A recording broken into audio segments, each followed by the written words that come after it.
Timeline, 5000 ans d'histoire, Richard Fremder.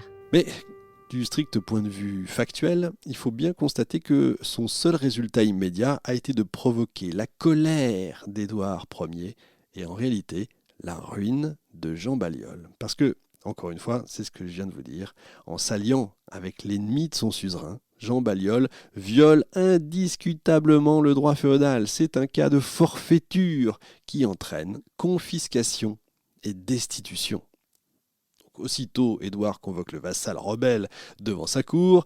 Là, cette fois, Balliol, loin de céder, consomme la rupture. Il envoie au roi d'Angleterre une renonciation carrément solennelle à l'hommage qui lui a été prêté 4 ans plus tôt. Voilà ce qu'il dit, ce qu'il écrit. « Vous avez à maintes reprises infligé des injures graves et intolérables à moi-même et au peuple de mon royaume, offensant Dieu et la justice. Vous m'avez convoqué hors de mon royaume. Selon votre fantaisie, vous avez saisi mes terres et celles de mes sujets, dépouillé mes marchands. Maintenant, vous approchez des frontières de mon royaume avec une armée pour me déshériter et ruiner mon pays. C'est pourquoi moi, Jean, roi d'Écosse par la grâce de Dieu, renonce à la féauté et à l'hommage que je vous ai prêté, et je délivre tous mes sujets de tout hommage et féauté envers vous. » C'est audacieux, c'est même téméraire, ça n'a aucune chance de réussir, sauf si, évidemment, militairement, l'Écosse est en mesure de tenir tête à l'Angleterre, ce qui n'est pas le cas, loin de là, et en plus, manque de chance pour le roi Balliol, le calendrier est extrêmement mal calculé parce qu'au printemps 96, puisque ce courrier, ce que je viens de vous lire date d'avril 96, et bien au printemps 96, la guerre franco-anglaise en Guyenne est terminée. Les Français occupent le duché, Édouard Ier est libre donc de tourner toutes ses forces contre le vassal rebelle d'Écosse. Le roi d'Angleterre prend connaissance donc du défi de son vassal, il est à Newcastle à ce moment-là, il entre dans une de ses rages, alors là cette fois on y est, dans une de ses rages dont il est maintenant coutumier. « Ah, le fol félon, tel folifet, s'il veut venir à nous, nous irons à lui !» Et sans plus attendre, il réunit une énorme armée de 20 000 fantassins, 4 000 chevaux, à laquelle l'évêque de Durham va apporter un renfort de 1000 fantassins, 500 chevaux. C'est monstrueux, les dés sont jetés, le destin de l'Écosse, on peut le dire, est désormais scellé. Pendant ce temps-là, les États d'Écosse, dominés largement par le parti anti-anglais, décrètent l'expulsion de tous les Anglais, la confiscation de tous les biens qu'ils possèdent, mais déjà, des craquements commencent à se faire entendre dans cette unité qui n'est qu'une unité d'apparence dans le pays, et des ralliements à Édouard commencent à se produire. Et tous ceux qui se rallient prennent prétexte des serments de fidélité quand même qu'ils ont prêtés 4 ans plus tôt. Bah oui, j'ai prêté serment, je ne peux pas me délier. Tu penses ? Le plus spectaculaire, c'est celui de Robert Bruce, le fils prétendant évincé en 1292, dont la seigneurie d'Annandale est aussitôt confisquée, attribuée au comte de Buran, John Comyn. C'est l'annonce d'une vendetta qui allait se terminer dans le sang, vous allez voir. Pas dans cet épisode-là. Une tentative d'invasion du Cumberland par Buran tourne court. Elle s'arrête devant Carlisle, les Écossais rentrent sans gloire dans leur pays. De l'autre côté, les Anglais prennent l'offensive avec une toute autre force. Le vendredi saint 1296, après un siège de quelques jours, la ville de Berwick, donc rappelez-vous, la plus riche d'Écosse pour son activité commerciale, sa prospérité tombe. John of Fordun rapporte que 7500 habitants ont été massacrés, que le sang a coulé dans les rues pendant 3 jours comme une rivière, que les églises ont été profanées et transformées en écuries, que tous les magasins et entrepôts ont été pillés et ruinés. Bon, c'est John of Fordun, on imagine qu'il est très partisan, on va être gentil. À partir de ce moment-là, la campagne d'Édouard n'est plus qu'une véritable promenade militaire. Le château de Dunbar, qui barre la route vers Édimbourg, est assiégé. L'armée de secours commandée par les comtes de Ross, d'Antol et de Menteith est écrasée. Les 3 comtes sont faits prisonniers avec 4 barons, 70 chevaliers et évidemment le château est pris. Quelques jours plus tard, James Stewart livre le château de Roxburgh, dont il a la garde, il fait sa soumission au roi d'Angleterre. Même Enguerrand d'Umfraville, l'un des négociateurs du traité avec la France, rejoint le camp anglais, c'est la débandade. Toute résistance cède à ce moment-là. Édouard entre à Édimbourg, Perth, Scone, Brechin. Pour la première fois, toute l'Écosse au sud de la Taille est entre les mains des Anglais. Jean Balliol est abandonné de tous ceux qui l'avaient poussé à défier Édouard. Pensez bien, eux ils font rien, mais c'est lui, ils l'ont poussé en avant. Eh bien, il fait piteusement sa soumission, il est amené au château de Montrose, il confesse devant le roi d'Angleterre et devant une très grande assemblée, que par simplesse et faux conseil, il avait grièvement offensé et courroucé son seigneur Édouard en moult de choses, en conséquence de quoi il lui remet la terre d'Écosse et toute sa gente, c'est-à-dire tout son peuple. Il est publiquement dégradé, dépouillé de tous les insignes de la royauté, y compris le tabard, ces sortes de manteaux, vous savez, armoriés, d'où le surnom d'ailleurs qui va lui rester, un surnom méprisant de Toum Tabar, tabar vide, qui lui est donc resté dans l'histoire et la tradition écossaise. C'est terrible ce qui lui arrive. Après quoi, il est fait prisonnier, il est carrément emmené à la Tour de Londres avec son fils Édouard, ils s'appellent un peu tous pareil, et avec les comines qui l'avaient accompagné.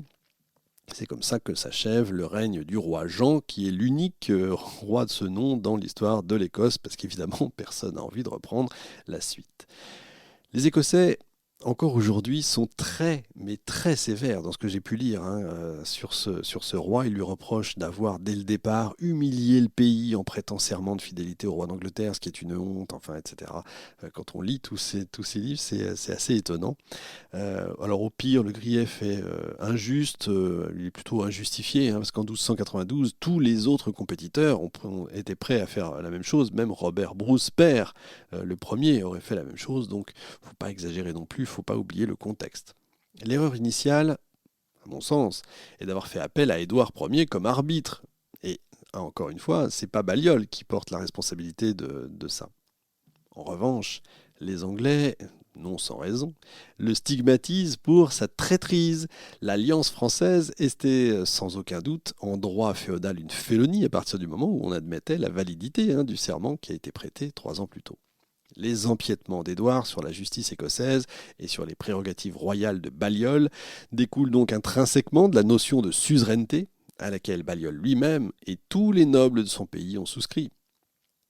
Alors de notre côté, on peut reprocher à Édouard ce que, au même moment, Philippe le Bel faisait en France à l'égard de la Guyenne et de la Flandre.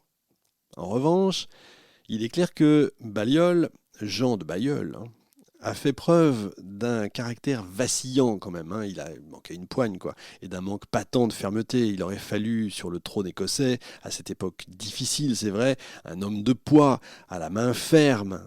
Au lieu de quoi, ils ont eu un tabard vide. On peut aussi examiner la responsabilité de la France quand même. Il ne faut pas se cacher non plus, parce qu'au moment de l'invasion de l'Écosse par Édouard Ier, et même au cours des années qui vont suivre, Philippe le Bel n'esquisse pas un seul geste pour aider son allié. Et les historiens écossais vont le lui reprocher amèrement, et je pense, à juste titre. Même si de vous à moi, la campagne de 1296 a été tellement rapide que le roi de France aurait eu à peine le temps d'armer une flotte pour envoyer des secours en Écosse, ce qui était évidemment très difficile déjà à cette époque-là. Et surtout, l'évolution de la situation en France même obligeait Philippe à ménager Édouard, parce que la conquête de la Guyenne achevée, c'était quand même une guerre difficile qui était en train de se préparer en Flandre, et un conflit était en train de se préparer avec le Saint-Siège. Ça fait quand même beaucoup pour un seul roi. Une attaque directe contre l'Angleterre, juste pour, je cite le traité que je vous ai lu, tenir le roi Édouard occupé, ça aurait été totalement et littéralement suicidaire pour le roi de France. C'est pourquoi Jean Balliol a été littéralement abandonné à son sort et l'Écosse livrée à elle-même.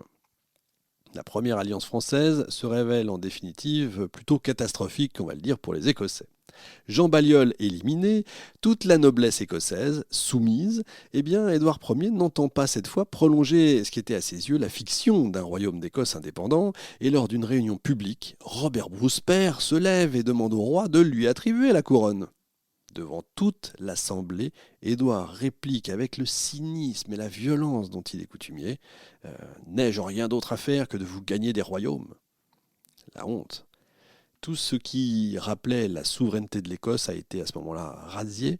La mythique pierre de la destinée de Scone, c'est la pierre sur laquelle les rois étaient couronnés, selon la tradition ancestrale, est emportée à Westminster comme la relique de la vraie croix, qui était vénéré par la reine Marguerite, les joyaux de la couronne, sans oublier les archives royales, hop, tout part en Angleterre. Le traité d'alliance avec la France, évidemment, est déchiré solennellement.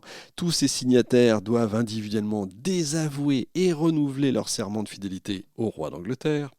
Un Anglais, le comte de Surrey, est nommé gardien, c'est-à-dire vice-roi d'Écosse avec le juge William Ormsby et le trésorier Hugh Cressingham pour assurer le gouvernement sur place. Plus question désormais de flatter ou de ménager les susceptibilités écossaises. L'administration de Cressingham et Ormsby se révèle brutale, hautaine, ils en ont rien à fiche. Édouard commet là la même erreur en fait que pas mal de conquérants tout au long de l'histoire. Il rend inévitable, sans le vouloir évidemment, la révolte du pays à plus ou moins long terme. Des Anglais sont nommés capitaines des châteaux de Roxburgh, Gilbert, Berwick, Dunbar, Édimbourg. Les terres de Balliol et des Comines sont partagées entre des Anglais et des Écossais ralliés, y compris le comte de Carrick, Robert Bruce, fils. Notamment, c'est un fait important, le père de Robert Bruce, donc cette fois, est décédé, il est mort, et désormais plus besoin de dire père ou fils, puisque seul le fils est en piste, et que c'est donc bien lui qui nous intéresse désormais. Timeline, 5000 ans d'histoire, Richard Fremder.